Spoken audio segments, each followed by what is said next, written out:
Hello, welcome to the Ukrainian Studies organization at Indiana University. I'm Natalia Shpulova-Said, and thank you so much for attending our event today. Our speaker is Dr. Vitaly Chernetsky, and he presents the following talk: Multi-Directional Memory as Challenge and Promise in Post-Soviet Contexts, Odessa and its Contemporary Literature as a Case Study. Dr. Vitaly Chernetsky is a professor of Slavic Languages and Literatures at the University of Kansas. He is the author of Mapping Postcommunist Cultures, Russia and Ukraine in the Context of Globalization, and of articles on modern and contemporary Slavic and East European literatures and cultures, where he seeks to highlight cross-regional and cross-disciplinary contexts. A book in Ukrainian, Intersections and Breakthroughs, Ukrainian Literature and Cinema between Global and the Local is forthcoming shortly from Krytyka.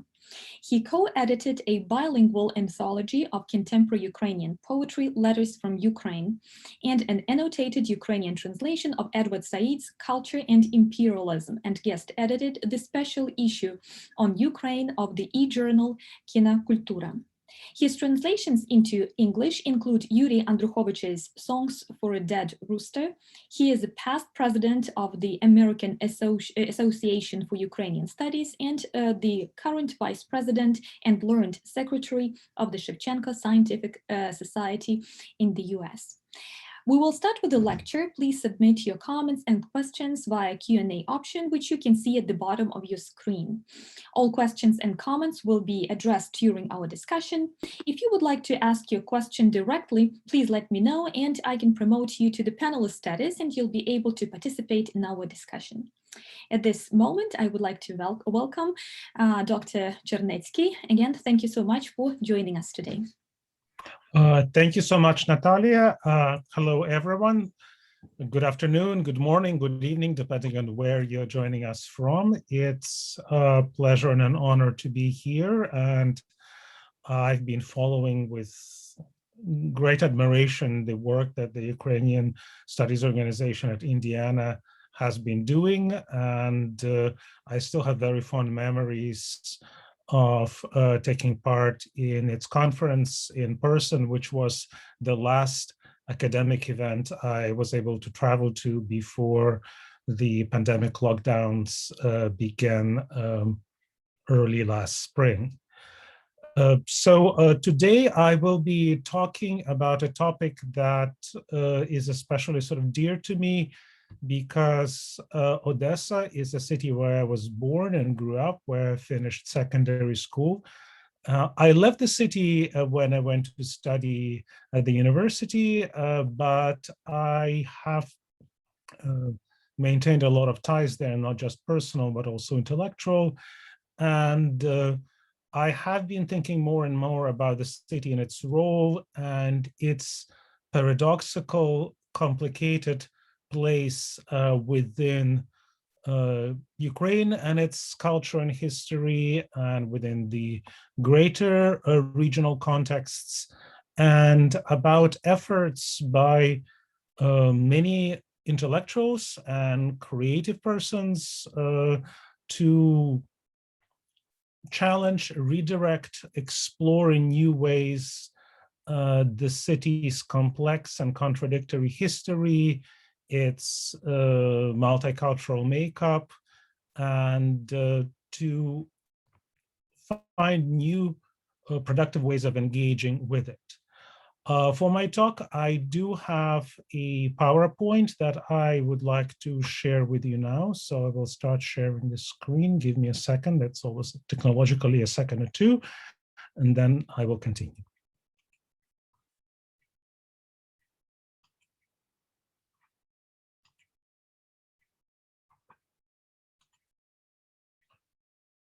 So first, a couple of words about the term itself, multidirectional memory.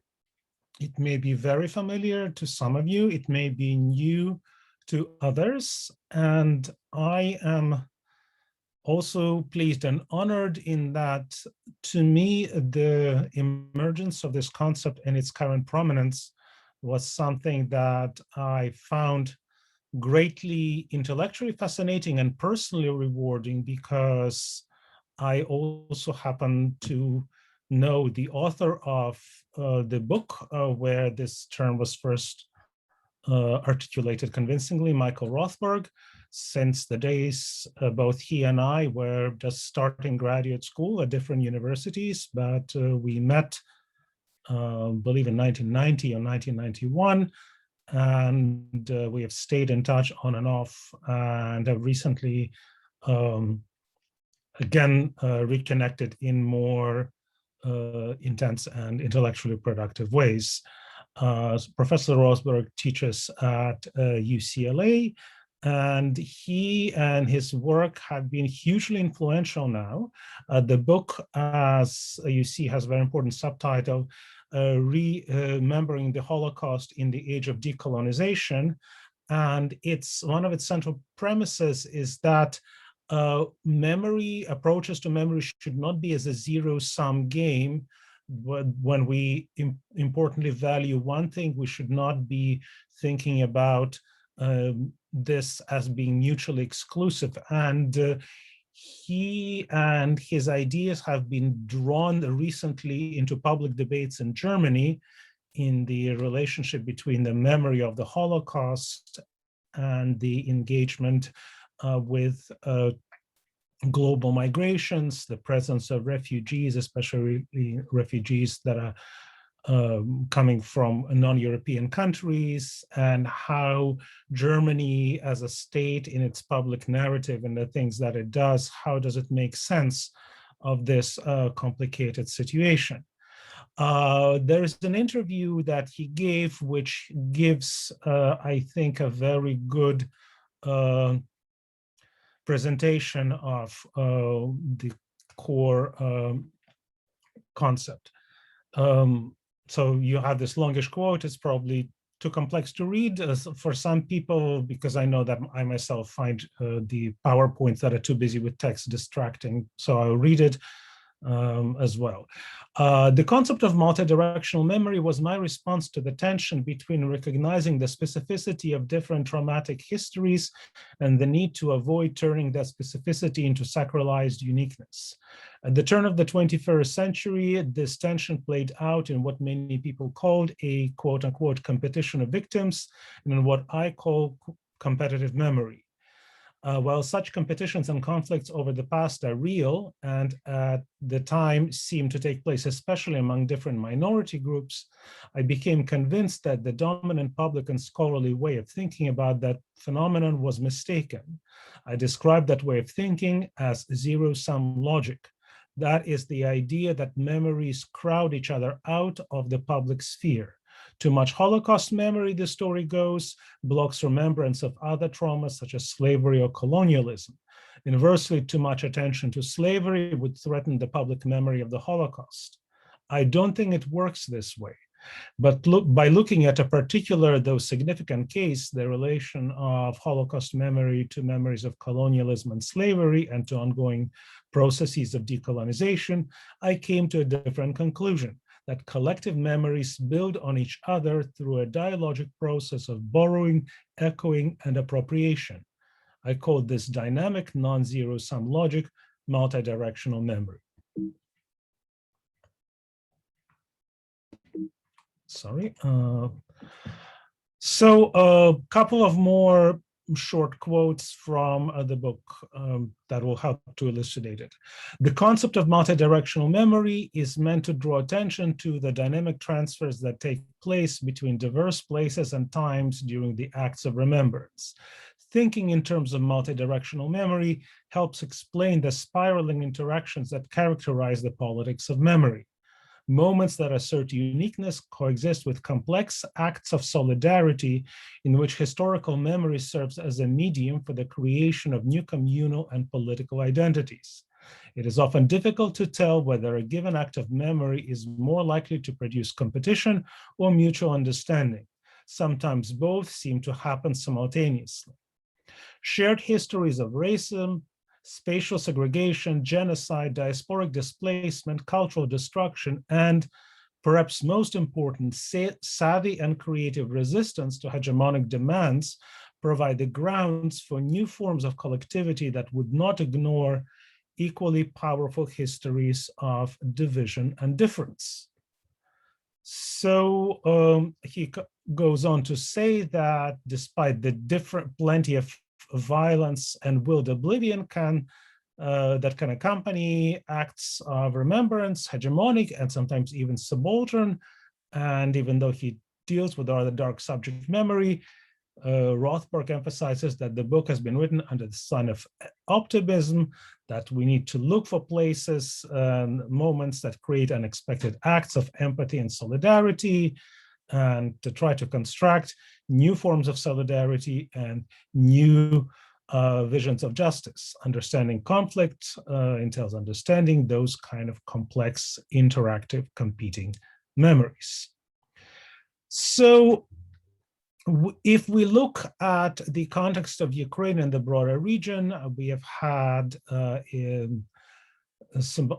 importantly, a European Union-funded project across 5 universities that was led by Alexander Etkind at Cambridge in 2010-2013, which was specifically called Memory Wars, Memory at War, Cultural Dynamics in Poland, Russia, and Ukraine.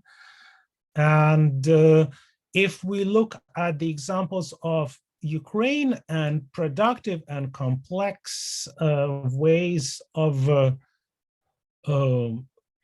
confronting and exploring these often very stressful, very difficult memories, I recommend these 2 books, the covers of which I have in front of us on this slide, both by colleagues based in Poland.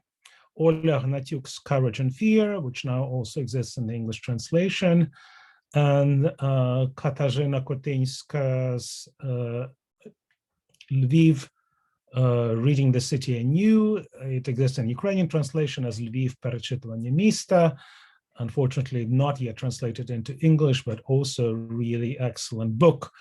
And both of them confront and explore and investigate the really difficult, complex, interlocking ways in which memory is associated with the different ethnic groups, different linguistic traditions, different religious traditions, different political affiliations come into contact and coexistence with each other, and that trying to separate them into separate compartmentalized boxes is an unproductive approach.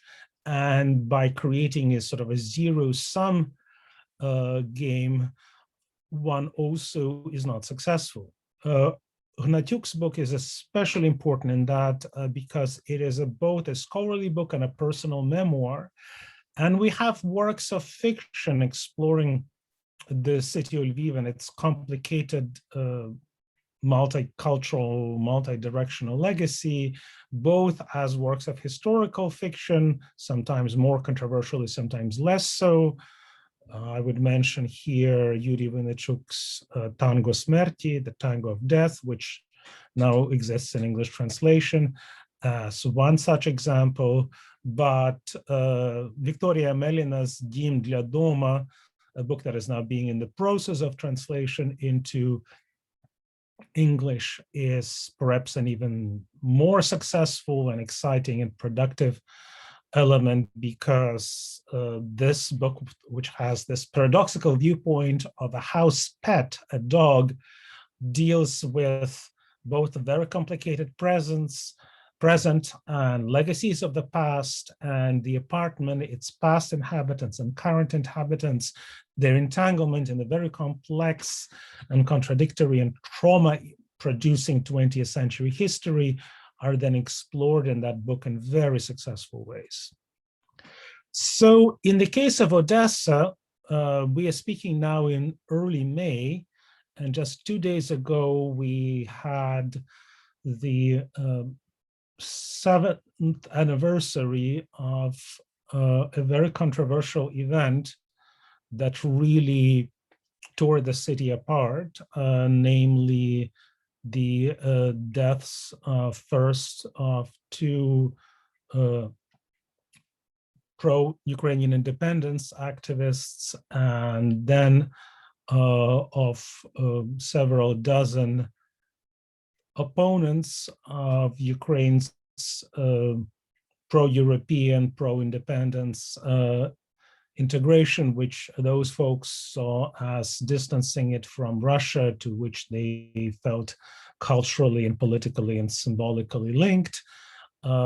This tragedy, which cost the city lives, became a very traumatic event, but that trauma, just like the traumatic events in Kharkiv that same year, perhaps also now can be seen as something that we can work through and see as short, sort of pinpointing trauma that, however, prevented from the more ongoing complex and difficult tragic situation of the Russian annexed Crimea and the occupied parts of the Donbass.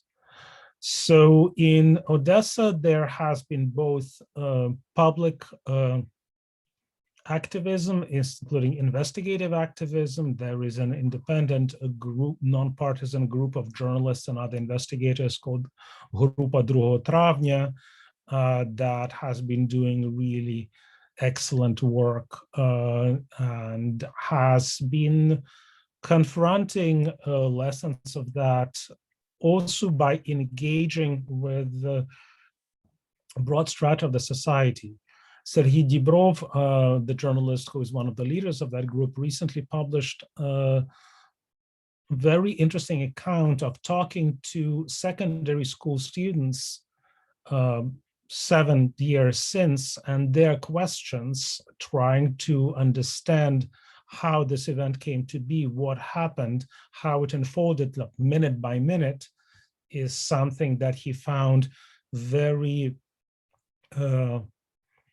important and very rewarding. For examples of multidirectional efforts, I would also link to Odessa the work of the previous team that led the controversial, unfortunately, attempt to create a memorial at Babin Yar site in Kyiv. So this is, we're talking about the time before the controversial Russian director Khrzhanovsky was brought on board. So the previous team, who was led by also an Odessa native and educated in France, historian Yana Barinova, was specifically trying to engage in these complex multidirectional efforts of outreach. It is very important that we're not talking about a relativism here, not in the unfortunate phrase of former President Trump's response to the tragic events in Charlottesville, Virginia, having fine people on both sides. This is a profoundly ethical act, and it has to be underpinned by that, by ethics. And this is something that Michael Rothberg himself has emphasized in engagement with the land Badiou's ethic and this key concept of Badiou, which is called fidelity with an event. We also have fascinating new historical research happening now, and I'm happy to refer folks to a recent talk in the forthcoming article by Professor Yohanan Petrovsky-Stern from Northwestern University on Vladimir Zeev Zhabotinsky, one of the founding fathers of Zionism, and Kornei Chukovsky, who for many people is first and foremost a beloved children's author, but is also a prominent intellectual who engaged with many aspects of literary criticism, literary translation, and other things. Both of them grew up in Odessa. Zhabotinsky was born in Odessa. Chukovsky was brought there as a small child, having been born in St. Petersburg. They were classmates and best friends in secondary school and wrote about each other and really collaborated as young journalists in the early 1900s. We're talking before the start of World War I. And both Professor Petrovsky-Stern very successfully argues and convincingly saw the Ukrainian element as a very crucial, very important part of the city's makeup. According to the 1897 census, ethnic Ukrainians made the third largest group in the city after ethnic Russians and Jews. But Odessa, like all other large cities in Ukraine, was surrounded by the Ukrainian Sea, so to speak, because the rural population was overwhelmingly Ukrainian. And Odessa actually, importantly, had the largest and the most active prosvita organization of all Ukrainian cities in the late 1890s, early 1900s. So it was a major center of Ukrainian activities, culturally and intellectually. And this is something that conveniently suppressed and forgotten by many who follow the stereotypical presentations of the city myth. And this is something that many scholars, many public activists, creative intellectuals are trying to re-emphasize and change.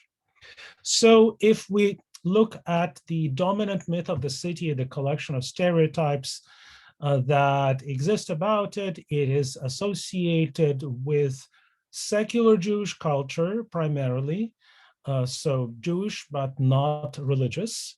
It is associated with very shallow understanding of the romanticized world of the city's, criminal underclass, as depicted in some of the stories by the great modernist writer Isaac Babel. So take Babel and take the very superficial signs of his Odessa stories and make them a foundation of a certain stereotype. And then it is extended to the past and the present, and it is something that has been promoted by the Russian mass media, the very popular 2007 TV series Liquidation, which is set in the city shortly after the return of Soviet power to it at the end of World War II. It is something that the local tourist industry, by and large, based the marketing of the city for many, many years, and something that has not quite changed yet. So again, this shallow collection of stereotypes is something that many folks, whether from inside Ukraine or from outside Ukraine, come to expect when they encounter the city, and unfortunately by some Western academics. And here, as an example of stereotyping, I have covers of two books which actually do some good stuff in them, some important arguments.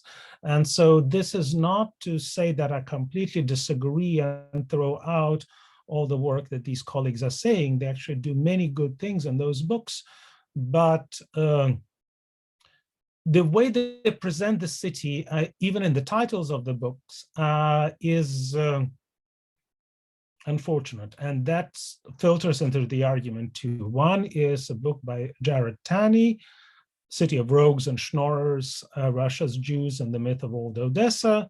So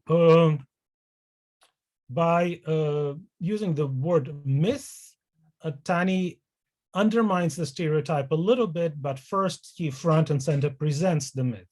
So the Odessa myth is that this is the city of rogues, of good for nothings, and Roshana Silvestra's book cover in this sense.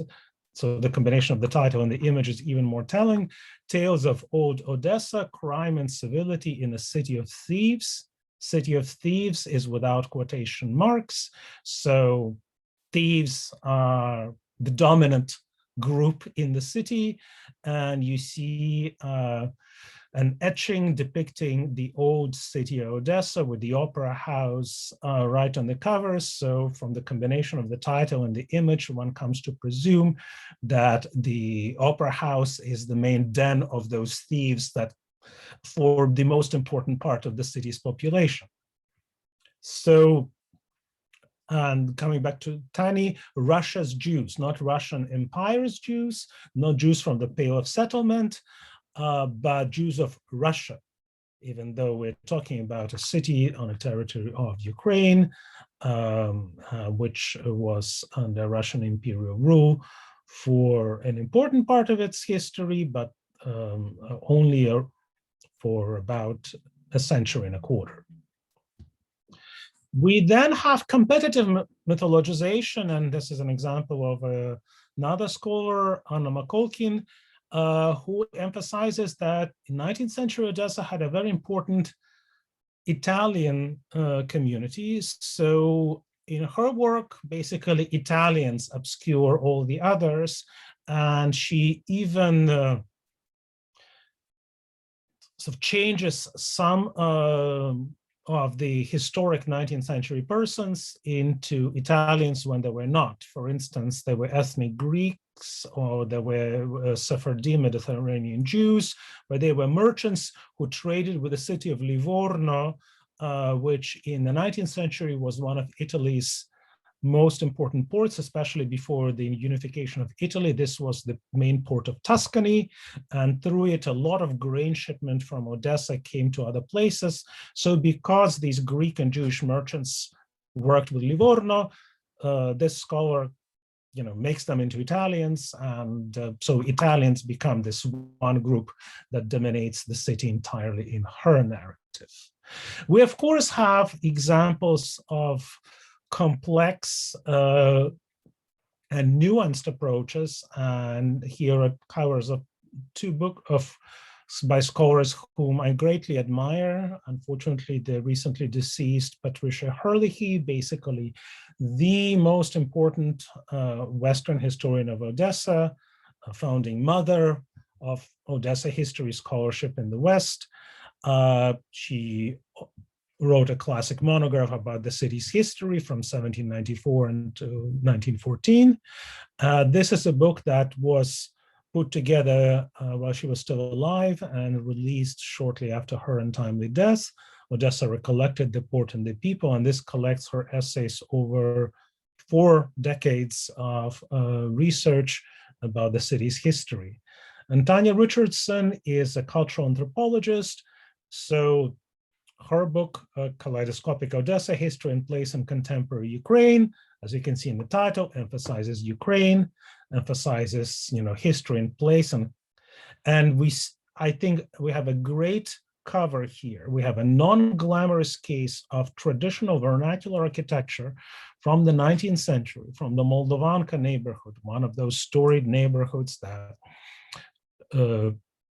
tour agents, tour guides like to take people. And you see the same building in 3 different types of disrepair and restoration. We see a total disrepair with windows blocked by limestone bricks. We see a partial attempt to restore, which tries to show the richness of the actually architectural details and bring in some color. And we have the dark gray Soviet style covering everything with a coat of cement that makes everything very gray and very uniform. So the same building, or in this case 2 adjacent buildings, but of exactly the same architectural style that is rendered in very different terms. So from this panorama, I would like to then move in the remaining part of my talk to the case study of 3 really wonderful writers who have been doing a serious, thoughtful, exciting work with the city's past, with the city's present, and trying to create the engagement of this multi-directional, thoughtful, open-minded way that I am advocating for. One of them, he's the oldest of the 3, is Boris Garzonski, who was born in 1951 in Chernivtsi, but came to Odessa when he was 2 years old. And he is, and been living in the city ever since. And he is somebody who was a very important part of the city's underground dissident movement, basically from his late teens, early 20s, through the collapse of the Soviet Union, a very active person in the city's cultural life in the early 90s and the first post-independence years, and somebody who gained broader international recognition from the early 2000s onward. But what happened is, in the context of this broad international recognition, he became marginalized within the Odessa kind of cliquish, old-fashioned, traditional community of intellectuals who are much more closely attached to that Russophone, secular Jewish culture-centered myth of one kind and do not tolerate any deviation from that narrow line. So Chersonsky writes in several different modes. The book that gave him international acclaim and exists in different versions in most, translated into most languages of the world, is Family Album, Семейный Album in the original Russian, which was published in the early 2000s. And it works with visual images, so it's an ekphrastic book, if you wish, that deals with the tragedy in the vanished world of the Jewish community of Eastern Europe, especially the author's family. He is, however, someone who emphasizes the rich interrelationship between those memories and living in the present. You see here the cover of his book, Одесская интеллигенция. Here is the book in the flesh, which brings together several types of texts in it. It has texts that deal with the city's past and present memories, including these very sort of Proustian kind of tactile memories, in the wonderful cycle of poems that he called Плохой район, a bad neighborhood. And it is the city of his childhood and youth. It's the city in history going back to pre-revolutionary days or the mid-1920s. And he talks about the ways in which othering happened also within the city.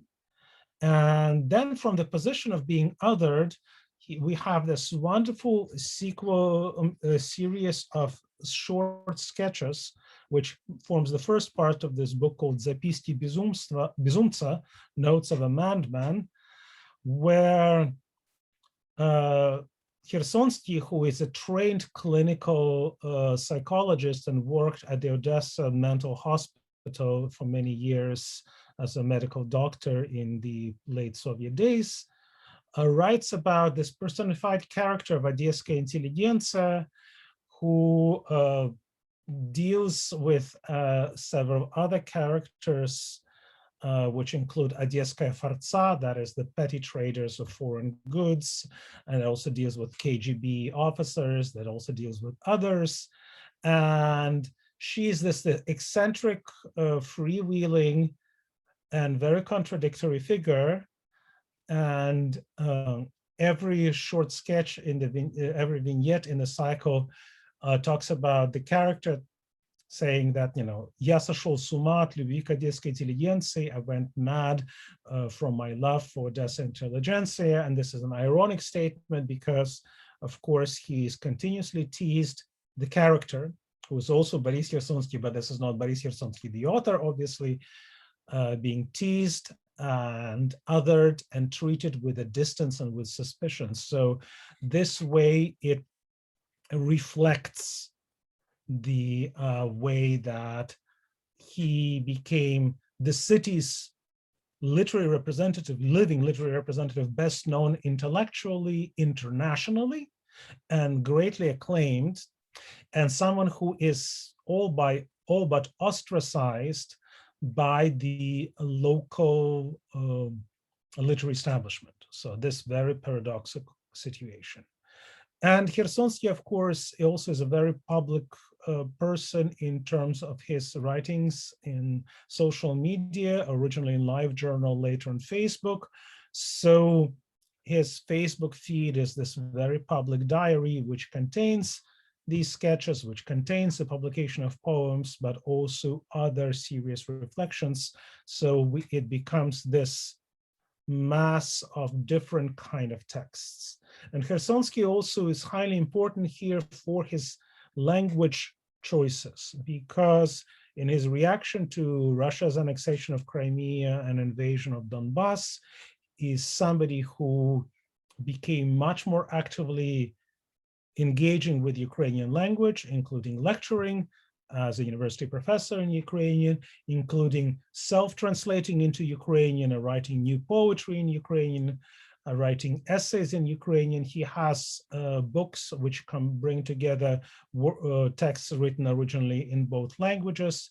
He collaborated with Mariana Kianovska, a great poet from Lviv, on having more of his writing available in Ukrainian, some self-translations, some her translations or collaborative translations.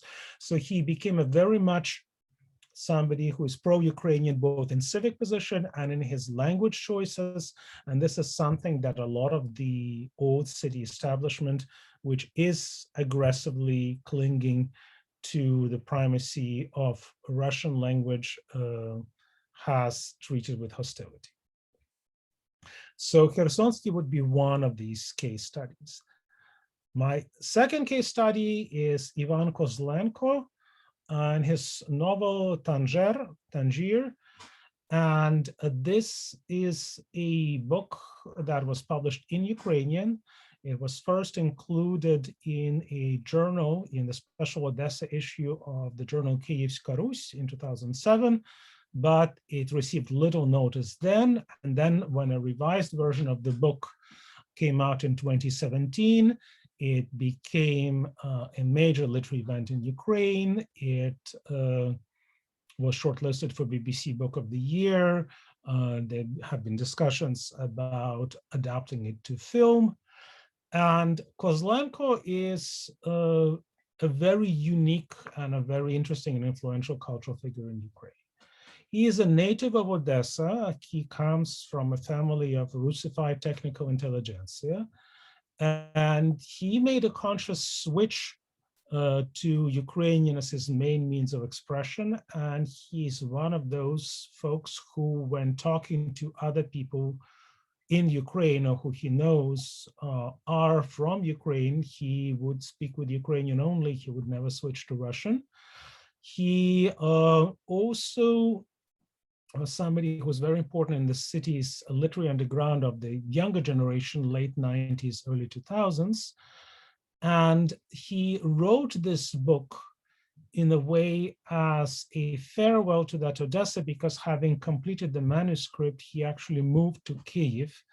And he, for many years, until very recently, his contract ended at the end of March, and he did not apply for the next term, was the head of the Dovzhenko Center, which is Ukraine's main film archive, a great public institution that has been doing some really, really wonderful work.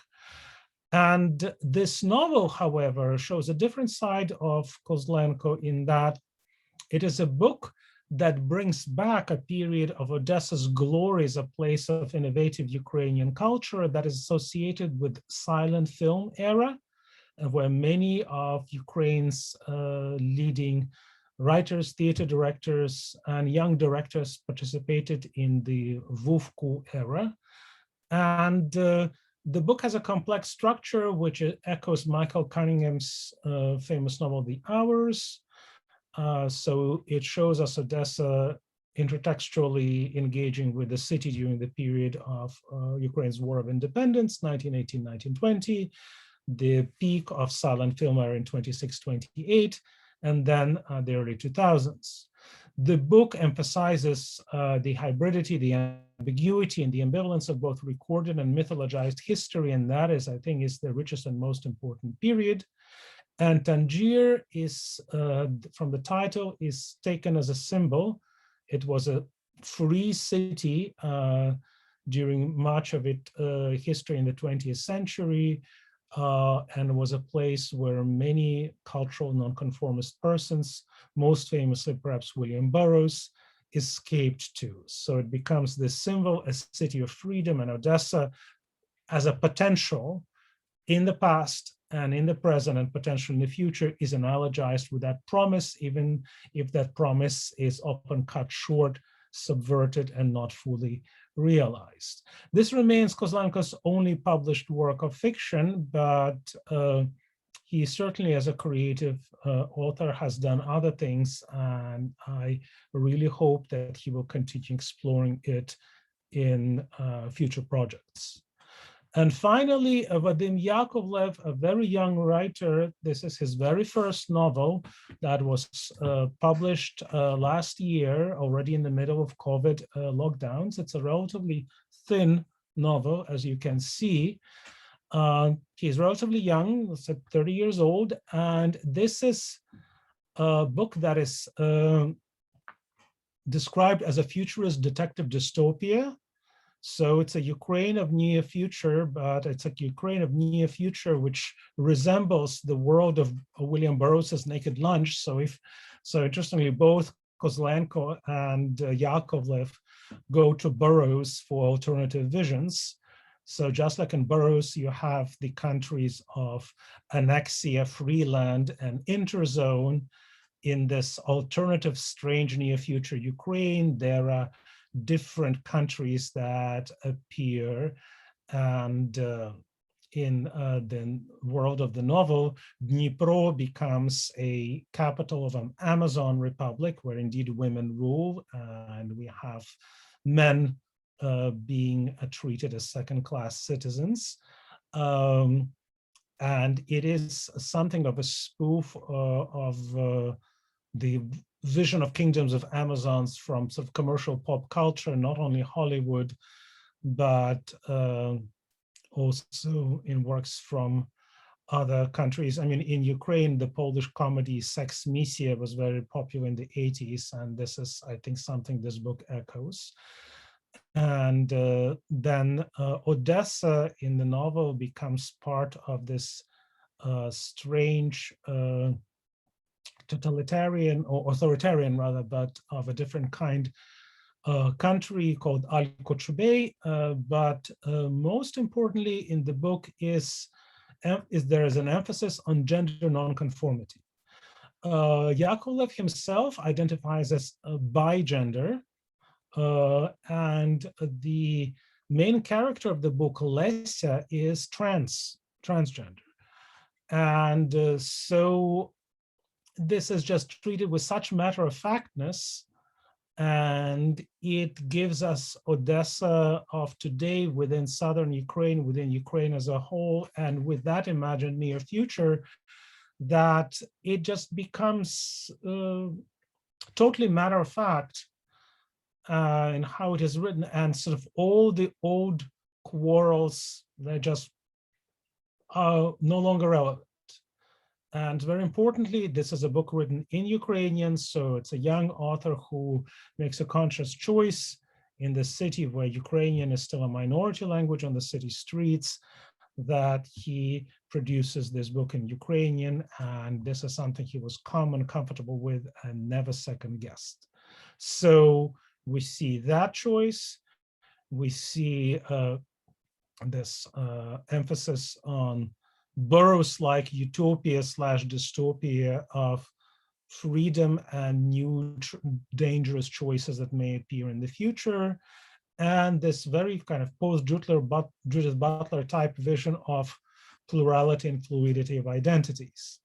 So by combining these elements, we have now a new multi-directional vision of Odessa that is this heterotopic utopia rather than a dystopia, I think. That is a place that is both simultaneously inside and outside Ukrainian society as we conceive in, and its liminal location as a port city and its engagement with the Mediterranean culture is something that I think will retain an enduring emphasis in the conceptualization of the city of the future. And ironically, this is something that was really marginalized in that Soviet period that the tourist shallow myth glorifies, because of course, the Soviet Union was a country with very tightly sealed borders. So Odessa was very much limited in realizing its potential then. This is what I was hoping to share with you today in my vision of what is happening in contemporary culture in the city of Odessa. Thank you so much.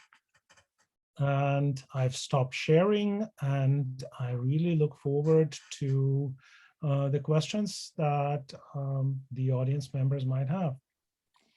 Thank you so much. Thank you so much, Vitaly. Yes, we welcome comments and questions at this point. I would like to start with a question on the term multidirectional memory. And at the beginning, in one of the slides, you mentioned the words which were mentioned by Rothberg, saying that multidirectional memory arises out of tension. So if multidirectional memory arises of tension, what does it lead to? Does it lead to the diminishing of the tensions? And if so, how does it work? I think this is the idea that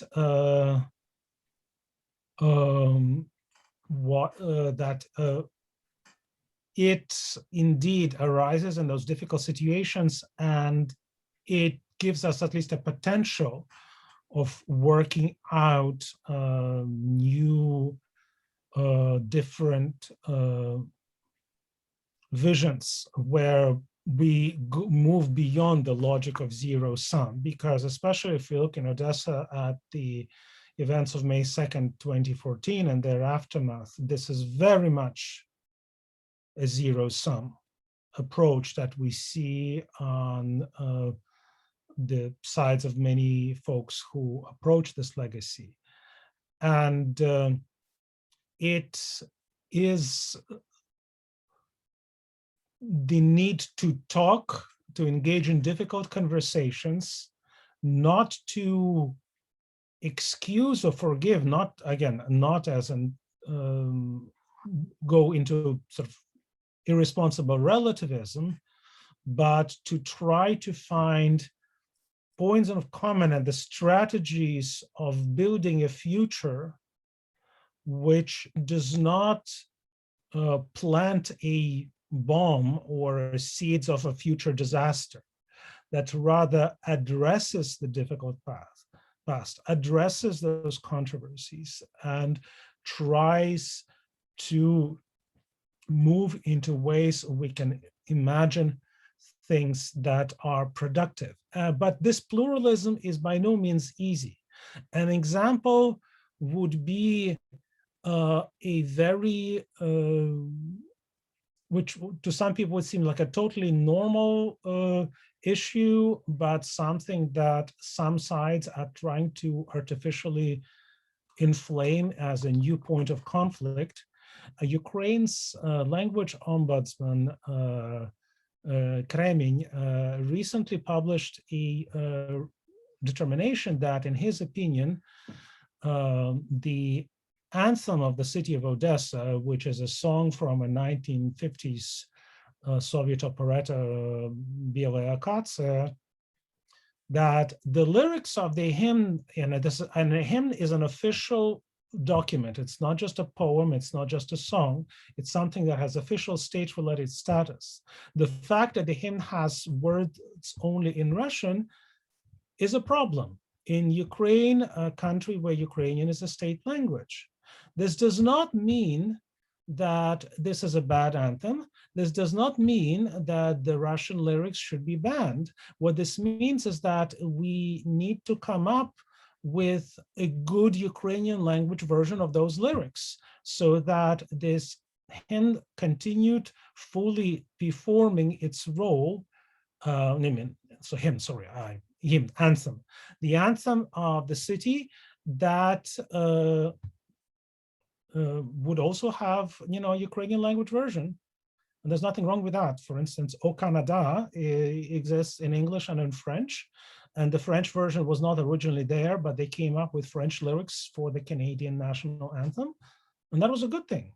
And the same argument is here, but unfortunately, we see again a wave of artificial inflaming of tension saying, oh, those aggressive, Ukrainianizers, they are now with their dirty hands,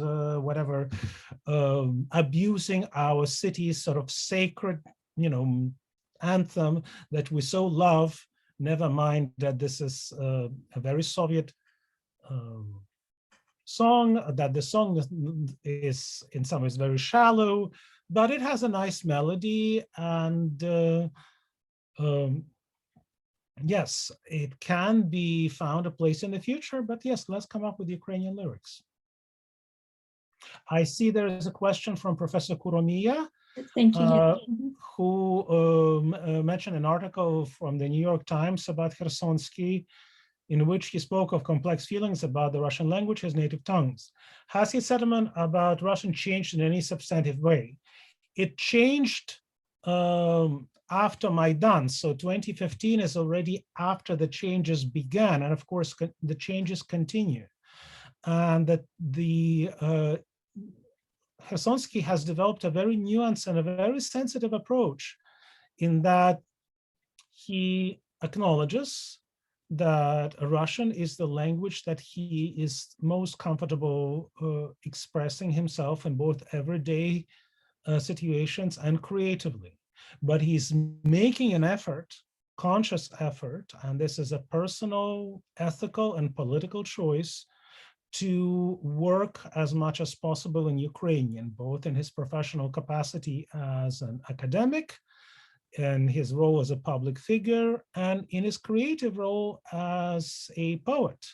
But he is against the zero-sum game, and he has also noted that he's been treated with abuse by both sides, because very often people who are very purist about Ukrainian language use, rather than greeting his efforts, rather than supporting him and encouraging him, treated him also with suspicion and rejection. So in other words, both hardline camps sometimes other him, treat him with suspicion. So he is very much a liberal, progressive, multi-directional, memory-oriented person in his creative work and in his personal ethical stance. But he acknowledges, especially as, this is other parts of his identity. He is also Jewish by background, but he is a Jewish convert to Christianity who has not rejected his Jewish identity and his Jewish past. So which makes him not good enough Jew for some Jews, makes him suspect as a Christian by some Christians who treat, unfortunately, Jewish people with suspicion or prejudice. And a similar situation happens vis-a-vis his language policy and politics. So he is very much aware and sensitive to these challenges. Mm-hmm. Well, I have a kind of a follow-up question on the language issues and on Odessa as some sort of a battle zone for some memory politics.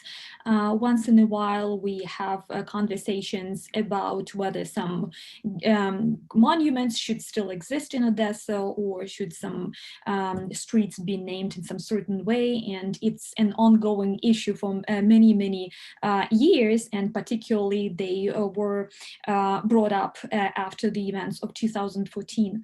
So those texts which we discussed today could be presented as some sort of an attempt, right, to talk about some difficult issues and to talk about some contested issues as well. And I'm wondering if they offer some ways of dealing with particularly contested issues, because it looks like in order to embrace multi-directionality, there should be some space, some safe space, maybe we can put it this way, some safe space for dealing with these complex issues where we can talk. And here I would like to refer to the words of one of the Tatars after the annexation of Crimea, who said that when Crimea, before the annexation, I felt a Tatar and I could be a Tatar in Ukraine, but I can't be a Tatar in Russia after the annexation of Crimea. So somehow it is connected with this tension which is created because of the dominance of the oppositional discourses, pro-Ukrainian or pro-Russian. And I'm wondering if the texts that you analyzed somehow offer any kind of solution. How can we embrace these two different and very contested discourses, at least at the present moment, and move on and provide space for the difficult conversations? Okay, this is a very serious and a very challenging question. So thank you so much, Natalia. I would say that both, or rather all three authors hope to find a place of going beyond this, what is the English for the chess term pot, where the two parts cannot, I cannot think of the English word for that right now, but it's a chess situation where neither side can win, you're stuck. So to get unstuck is something that the authors that I talked about are advocating, as well as those intellectuals like Professor Dovopolova or the journalists of the May 2nd group that are trying to do as well. There are folks from there's a wonderful Facebook group called Ukraińskie Porto Franco, which looks at all the rich connections of Odessa and the past, including very prominent people within the city who were lauded, but their feelings, their investment in the Ukrainian identity and the treating Ukrainian culture with respect was marginalized. Again, Professor Petrovsky-Stern's current research on Zhabotinsky and Chukovsky is another good example of that. I had to travel to Odessa this February for a very sad reason. My mother passed away, so it was an emergency trip for the funeral and to help my father in the aftermath. And it was, to me, instructive to see. Normally, I visit, because of the academic year cycle, the city in the summer, which is also when it is flooded with tourists. This was a double whammy of the pandemic and the non-tourist season. So those people were not visible there. But the city was going about its life. And what to me was very good and very interesting, you could see how it was focused on going forward. And one thing that I found very encouraging was the treatment of Ukrainian language, because this visit was already shortly after the new public use of language policies went into effect, when all government employees, civil servants have to use Ukrainian and to greet the visitors in Ukrainian first, and only then, if the person coming to see them is more comfortable speaking in Russian and ask them to switch in Russian, then they would switch in Russian. Similar thing happens everywhere that I encountered in stores and public offices, everywhere from the cash register at the supermarket to, for instance, visiting a Kyivstar office to update my cell phone. And for like 90% of the people that I observed, this did not create tension. There would be an occasional person who would be irritated and demand that the folks address them in Russian and demand in a somewhat irritated, knee-jerky way. But the fact that most people did not, and the conversation continued bilingual, or people made an extra effort to speak Ukrainian as a good thing, shows that there is this investment in the future civic identity. I know from some good friends of mine. One of my good friends in the city is an ethnic Russian, originally from Moldova, who moved to Odessa relatively recently.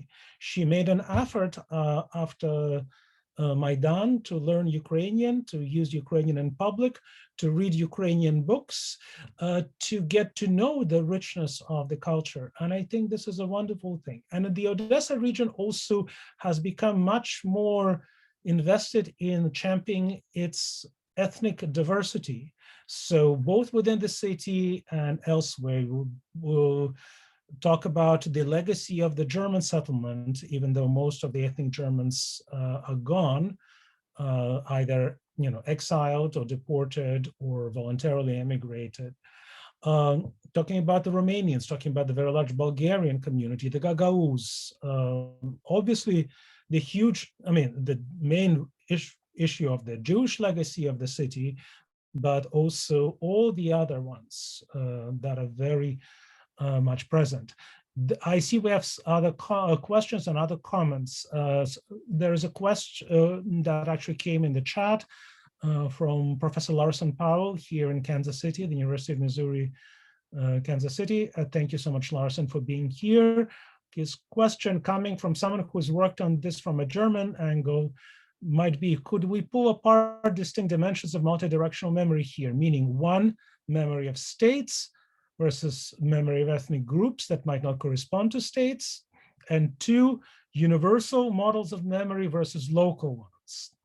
I'm thinking of Schneider and Levy on Holocaust as a universalizable global model versus local memory model. Think of the conversations about double Holocaust in Lithuania and elsewhere. Thank you so much, Larson. I think this is a very good strategic approach. So yes, on the national level, we can talk about memory of Ukraine and the Ukrainian state.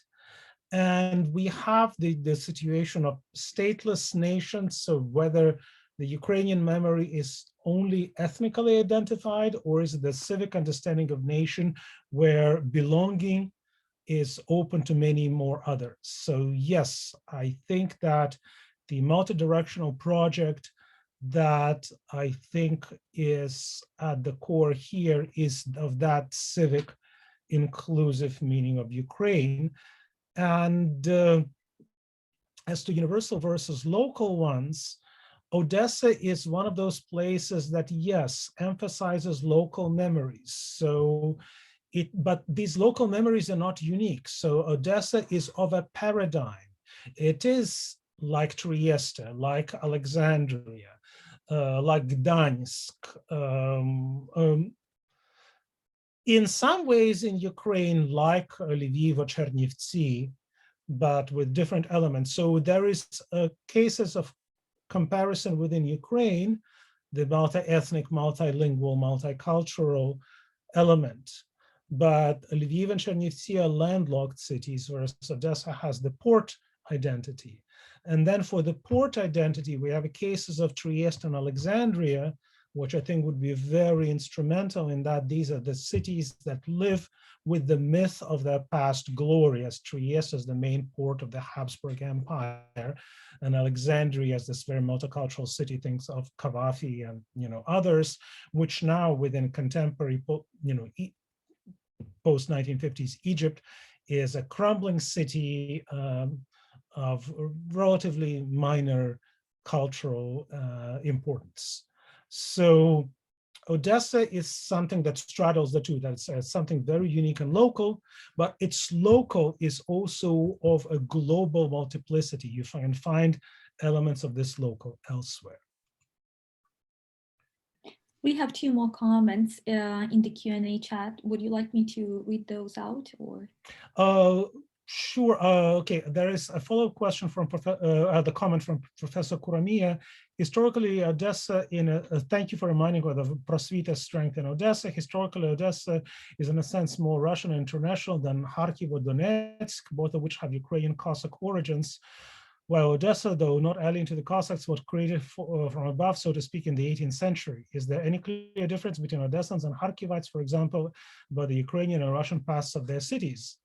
Thank you so much. This is actually a fascinating issue in that there is a big push in the city to reconsider its history and treat 1794 not as a founding date of the city ex nihilo, but as a refounding of a city that was already there. Because Kochubey, Hadzhibey was a small but important city, but it was very much there. And within the city limits, there are cemeteries.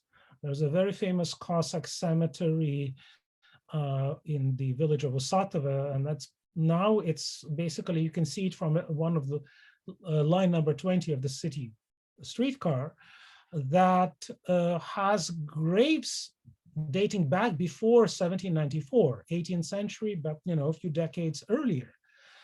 There was a recent film that was a Ukrainian-Turkish co-production that is set at the Hadzhibey fortress after the Russians have captured it, but the Turks have not left. So in this film, which is a work of mass culture, there is a plot about two Ukrainian Cossacks aiding the Turks, and one of the Ukrainian Cossacks is in love with the daughter of the local Turkish leader.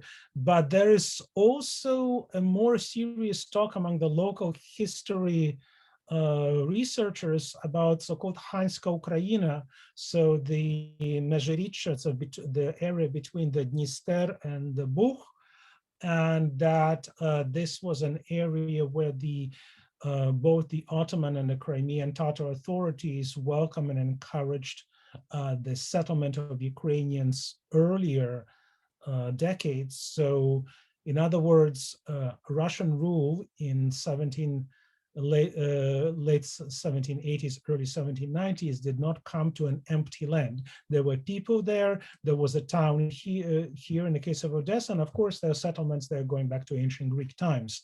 So emphasizing that continuity is the new dominant discourse, which I think is different from the discourses of Kharkiv and Slobodska Ukraina, or Donetsk and Hughes, and those kind of things. And there is a question from Alessandro Achille. Alessandro, thank you for being here. Hi, Vitaly, thanks for the interesting talk. What's your take on the Odessa Literary Museum? Does it have the potential to showcase the city's multi-directional memory? Thank you so much, Alessandro. For those who do not know, the Odessa Literary Museum is a very, for the time when it was founded and was created during the Brezhnev era, so the stagnation years, was one of the more progressive museums, and in terms of interactivity of its displays, in terms of bringing in sort of the dissident, forbidden sides of the city's culture and history, but it was created in the Soviet censorship conditions, and it very much privileged the Russophone, Russocentric narrative. This has started changing, and it has been changing sometimes faster than the others. There are research staff there who are more open and less open to changes, but in general, I would say that in recent years, there has been much more change happening, and so the museum is no longer one of those bastions of promoting Russocentric culture only. I would say that an interesting comparison in Kyiv would be the Bulgakov Museum on Andreevsky Uzviz, which, even though Bulgakov is very much a writer of a Russocentric orientation, the museum now presents a much more complex picture, and the staff of the museum are very much patriots of Ukraine, especially in the aftermath of Maidan, the Revolution of Dignity. They have very much sort of tried making stronger conscious efforts to embrace Ukrainian elements. Some of the researchers at the museum who have been doing this good work have passed away. Others are focused on other elements. For instance, one of its best known researchers, Anna Misyuk, is primarily a specialist on Odessa's Jewish legacy and its role in the Haskalah, sort of Jewish secular enlightenment mode and other things. But there is, I would say, the researcher at the museum who has done the most active work on elements of Ukrainian, who is still around, and because there was also Anna Poltoratska who passed away.